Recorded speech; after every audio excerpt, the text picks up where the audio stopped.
When Europe was carried away by the boom, her father sent her brothers to search for her, bidding them not to return until they found her.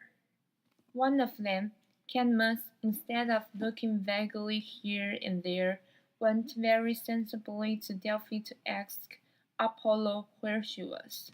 The god told him that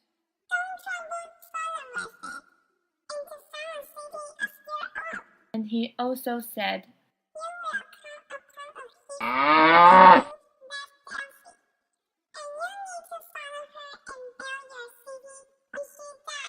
However, Cadmus had to fight and kill a terrible dragon which guarded a spring nearby and slew all his companions when they went to get water. When the dragon was dead, Athena appeared to him and told him to sow the earth with the dragon's teeth.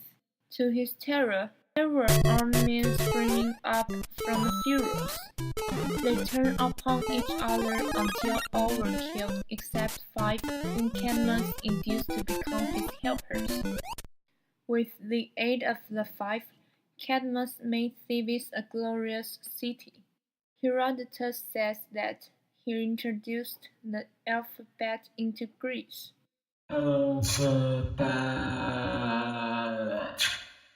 His wife was Harmonia, the daughter of Ares and Aphrodite.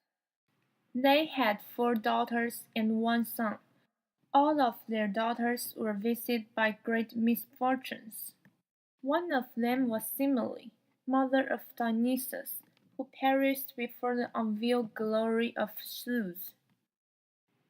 Ino was another. She was the wicked stepmother of Phrixus. Her husband was struck with madness and killed their son Melicertes. With his dead body in her arms, she leaped into the sea. The gods saved them both, however.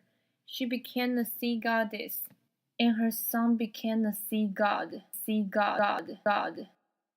In the Odyssey, she is still called Ino, but later her name was changed to Leucothea, and her son was called Palamon.